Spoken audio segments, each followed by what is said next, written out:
Halo, selamat pagi. Perkenalkan, nama saya Yonas Prima Arga Rubiarso. Saya di sini sebagai dosen pengampu mata kuliah menggambar teknik dan juga sebagai kepala laboratorium teknik sipil Fakultas Teknik Universitas Krishna Dwi Payana. Perkenalkan, pada hari ini saya akan mengemukakan mengenai rencana pembelajaran semester atau LPS pada mata kuliah menggambar teknik dengan kode mata kuliah TKK 204113. Di dalam mata kuliah ini ada 16 kali pertemuan, di mana pada pertemuan ke-8 kita akan melakukan ujian tengah semester, dan pada pertemuan terakhir yaitu pada pertemuan ke-16 kita akan mengadakan ujian akhir semester.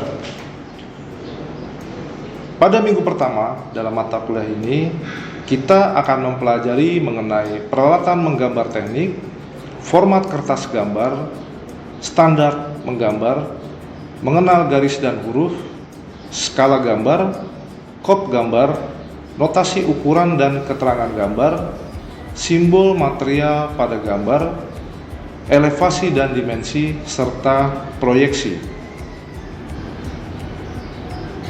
Pada minggu kedua, kita akan mempelajari mengenai struktur bangunan sipil, konstruksi lantai tingkat. Pada minggu ketiga, kita akan mempelajari mengenai menggambar site plan, denah bangunan, serta tampak. Lanjut minggu keempat, kita akan mempelajari mengenai menggambar potongan bangunan.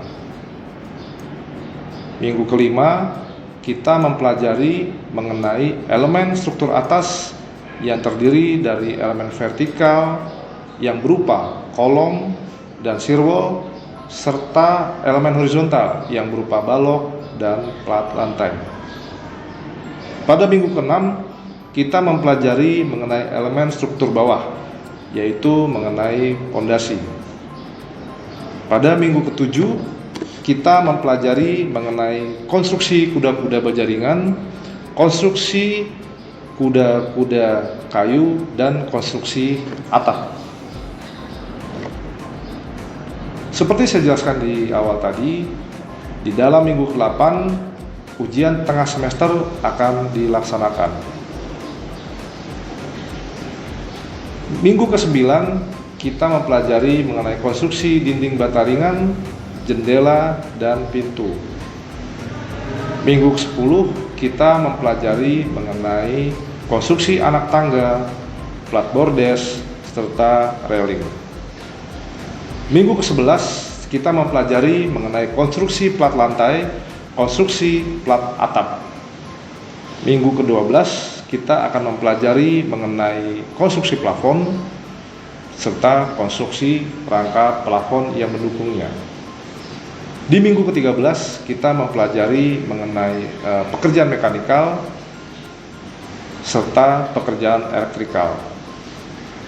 Di minggu ke-14 atau pada pertemuan ke-14 kita akan mempelajari mengenai pekerjaan pipa air bersih, pekerjaan pipa air kotor, pekerjaan pipa air bekas, serta pekerjaan pipa air hujan. Dan di minggu ke-15 kita akan mempelajari mengenai perencanaan bak kontrol serta perencanaan safety tank. Dan pertemuan terakhir ditutup dengan ujian akhir semester yang dilaksanakan pada minggu ke-16 atau pertemuan ke-16. Perlu saya jelaskan di sini bahwa untuk indikator capaian mahasiswa dalam mengikuti perkuliahan ini adalah sebagai berikut. Yang pertama adalah akurasi penjelasan mahasiswa terhadap gambar teknik sipil, baik yang dilakukan secara manual maupun melalui penggunaan perangkat lunak AutoCAD. Yang kedua, mahasiswa memiliki kemampuan yang baik dalam menjelaskan struktur bangunan sipil secara akurat. Yang ketiga adalah mahasiswa mampu menggambar sesuai dengan akurasi ukuran yang telah ditentukan Yang kelima adalah detail gambar yang ditampilkan dalam proses menggambar teknik. Yang keempat, kesesuaian skala yang digunakan dalam penggambaran. Yang kelima atau terakhir adalah kejelasan informasi gambar, di mana hal ini sangat dibutuhkan untuk mendukung dalam sebuah gambar teknik yang baik dan benar. Dengan demikian, dalam mata kuliah gambar teknik ini tentunya diharapkan mahasiswa mampu mengetahui atau mampu mempraktekkan atau mampu melaksanakan proses dari menggambar teknik melalui software atau alat berbantu program AutoCAD 2 dimensi. Metode pembelajaran yang digunakan di dalam mata kuliah ini adalah satu, berupa ceramah, kedua diskusi, dan ketiga adalah praktek menggambar langsung dengan AutoCAD 2 dimensi. Untuk pembelajaran mahasiswa dibagi menjadi dua, yaitu perkuliahan dalam kelas dan secara online. Adapun persentase di dalam penilaian gambar teknik adalah sebagai berikut. Yang pertama adalah kehadiran mahasiswa atau absensi peserta kelas senilai 10%. Yang kedua adalah tugas senilai 20%. Yang ketiga adalah UTS dengan bobot sekitar 30%. Yang keempat adalah ujian akhir semester dengan nilai bobot sebesar 40%. Adapun referensi mata kuliah ini adalah modul ajar menggambar teknik yang saya terbitkan sendiri melalui Fakultas Teknik Universitas Krishna Dwi Udayana pada tahun 2023. Untuk referensi tambahan dalam mata kuliah ini diambil dari buku berjudul AutoCAD 2 dimensi memakai satuan metrik jilid 1 dan jilid 2 yang diterbitkan oleh Alex Media Komputindo tahun 1997 yang dikarang oleh Insinyur H.W. Kwari dan M. Andi Kwari MSc.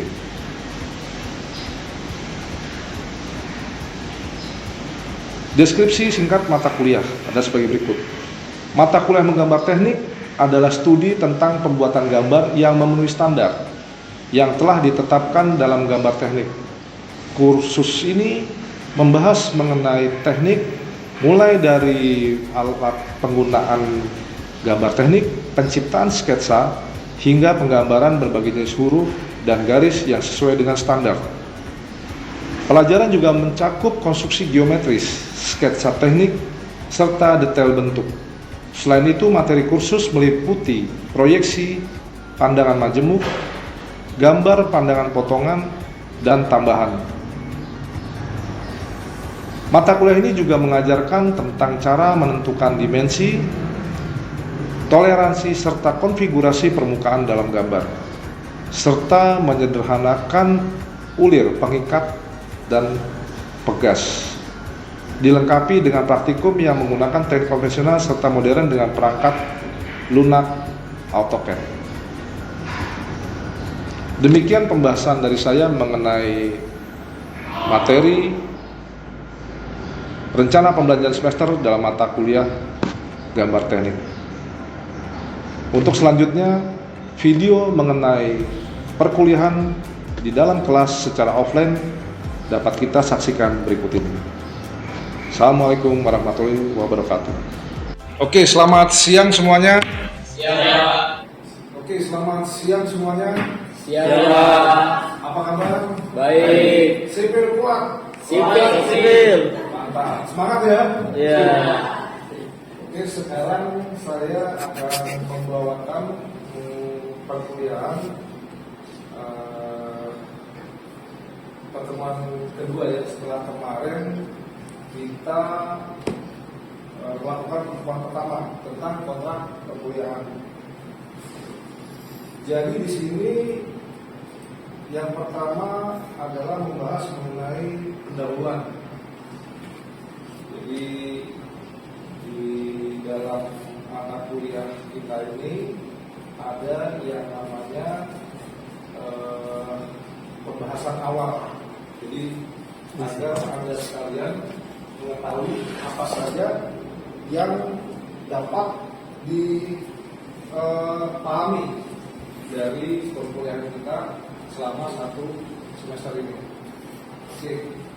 Yang pertama adalah mengenai pembahasan dari gambar teknik.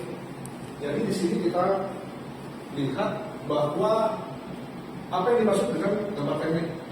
Jadi gambar teknik adalah bahasa gambar yang umum yang telah ada sejak awal waktu, di mana bentuk tulisan yang awal adalah melalui bentuk gambar ya. Jadi Anda lihat misalnya di daerah Mesir itu ada istilah yang namanya hieroglifik, jadi tulisan tentang simbol. Jadi misalnya ada simbol gambar burung atau gambar tentang binatang yang menyatakan bahwa makna dari gambar tersebut adalah menjelaskan tentang isyarat atau simbol yang terkandung di dalamnya. Nah, gambar teknik sendiri paling awal yang pernah ada adalah gambar denah untuk sebuah rencana benteng yang digambar oleh insinyur bangsa Kaldean kira-kira 4.000 tahun yang lalu. Jadi di sini kita lihat sebuah rencana benteng itu bernama Budaya yang diukir pada kepingan batu, di mana gambar itu dibuat serupa dengan denah yang dibuat oleh arsitek zaman sekarang. Nah, jadi walaupun gambar tersebut sudah berusia 4.000 tahun, tetapi sampai sekarang para insinyur dapat membaca gambar tersebut ya. Jadi dengan kata lain, gambar dapat dipakai sebagai komunikasi yang paling efektif dibandingkan dengan bahasa tulisan. Nah, di sini kita lihat penyajian fisik dari objek yang berbentuk gambar, di mana secara internasional ada garis dan simbol yang mempunyai fungsi dan bentuk tertentu dalam menjelaskan sebuah gambar teknik. Nah, metode-metode apa saja yang harus dipenuhi dalam gambar teknik? Itu ada 3 ya. Yang pertama adalah kelengkapan sampai ke detail. Yang kedua adalah kebenaran dalam menggambar, kaidah-kaidah yang terkandung di dalamnya. Yang ketiga, presisi yang akurat, maksudnya mempunyai akurat yang detail. Nah, tadi saya setelah menyebut bahwa dalam membuat gambar teknik itu ada aturan secara internasional.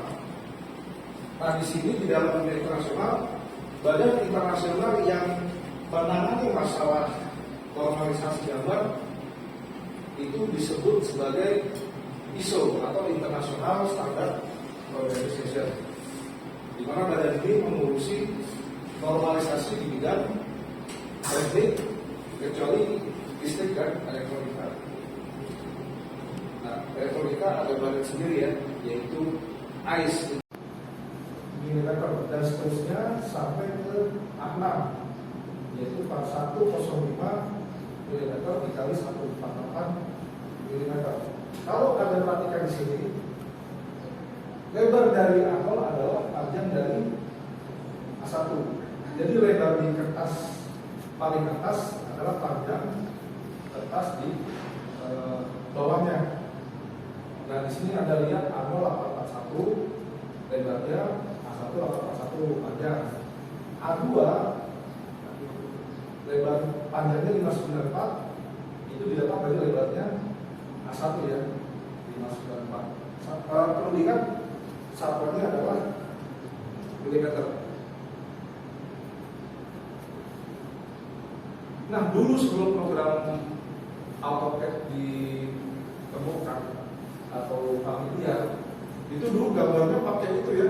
Sebelum media gambar itu gambarnya pakai Anda pernah lihat nggak di internet orang gambar sambil tiduran, dia pakai penggas besar sambil tiduran. Nah, setelah itu berkembang dengan waktu memakai media gambar. Nah, kalau di arsitek ini namanya partitur STK 1 sipil tidak dapat. Jadi mereka masih menggunakan meja gambar. Jadi di sini ada gambar, ada penggaris dua dengan mejanya.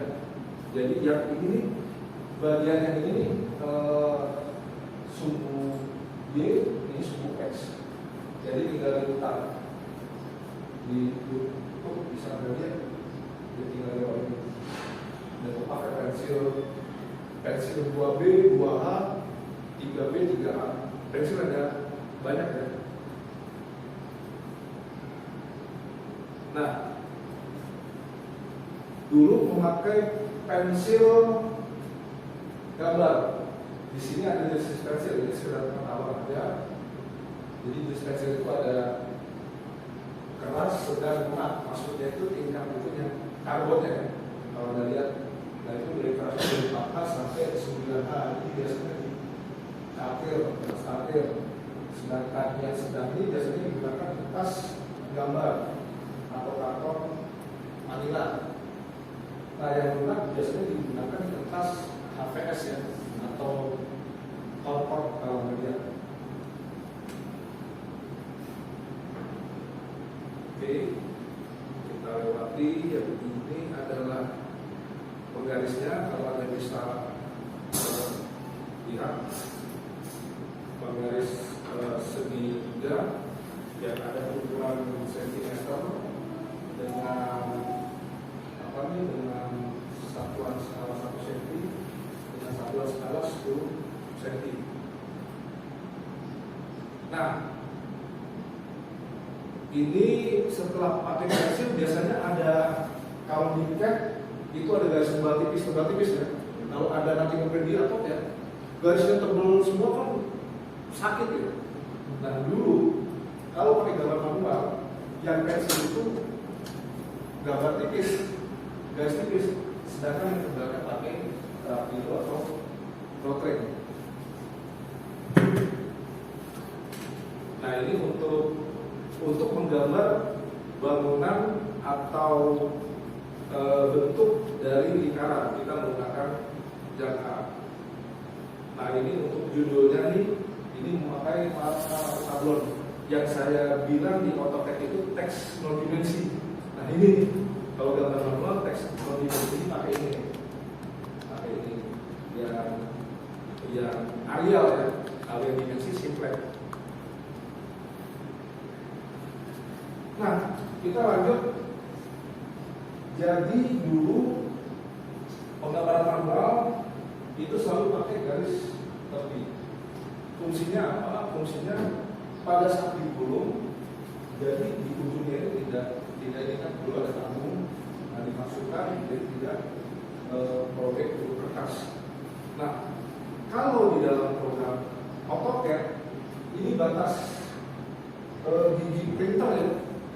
Jadi printer ini nggak mungkin dia sampai sini, pasti sampai sini, karena ini buat pegangan, sehingga gambar yang kita gambar dalam AutoCAD menjadi terbatas. Kalau kita gambar sampai sini, sampai ujung, tanpa garis tepi, maka akan terkena ada yang bagian yang tidak tercetak. Nah, nanti kita lanjut mengenai estetika aja, penempatan gambar. Nah, ini yang tadi kita pelajari ini top kertas. Nanti pada saat praktek AutoCAD kita akan buat ini ya, kop kertas ini ya, macam-macam ya. Nah, kop kertas ini apa di sini nih, yang agak kecil ini. Kop kertasnya ini adalah ini. Ini tadi, ini semuanya adalah teks non dimensi. Nanti kita lanjut saja, belum pada gambar apa saja. Nah, terus ini tadi tebal tipisnya ada macam garis, terus penggambaran dan guna audio AutoCAD kan ada nama garisnya, misalnya nama layer, terus yang di sini jenis garisnya apa, dan di sini warna. Jadi tinggal dibuat. Beruntung ya, jadi kita hidup di zaman yang serba canggih, jadi nggak pakai gambar pakai meja manual itu ya. Nah, ini untuk skala. Kalau kita di sipil itu ada skala kecil, skala besar. Biasanya skala kecil itu 1/1000 sampai dengan 1/50. Nanti kita akan pelajari mengenai pembuatan skala di dalam mata kuliah selanjutnya. Nah, ini biasanya mengenai gambar situasi, gambar daerah atau tapak. Kalau di dalam gambar teknik, di dalam aturan internasional, yang space atau ukurannya menunjukkan parsial itu yang atas ya. Dari sini ke sini berapa, sini ke sini berapa. Terus ujungnya total semuanya. Jangan dibalik ya, yang total semuanya baru yang parsialnya. Salah. Nah, kalau begini benar ya. Jadi ini sama ini. Kalau kita di AutoCAD nanti yang akan kita pelajari ada beam, line atau dal. Itu jangan ikut. Bukan begini ya. Ini salah.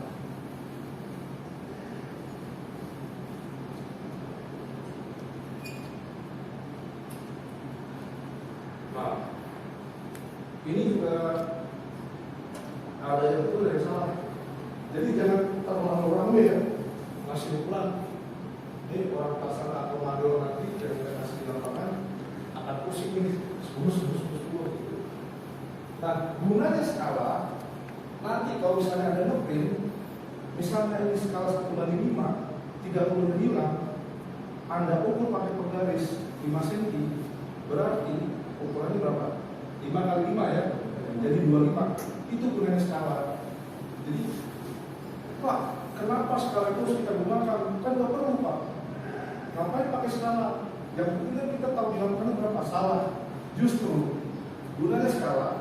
Kalau misalnya ini hilang nih, nggak ngeprint, panduan nanya nih, Pak Yunus, ini ukurannya berapa nih?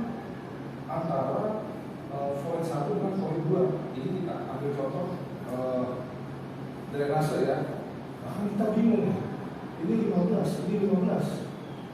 Di 15 1,5 meter, 1,5 meter. Sedangkan skalanya 1 banding berapa tadi? 1 banding 50. 1 banding 5. Berarti kita ukur 5 cm. Berarti ukuran sebenarnya di sini adalah 2,5 meter.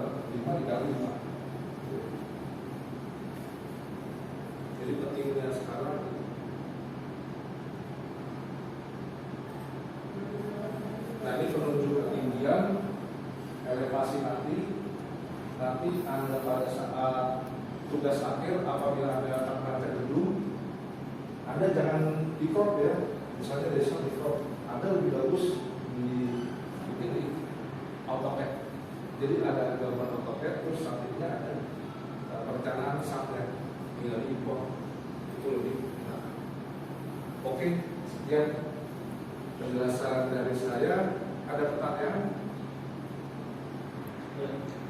Ya, silakan Mas Depan.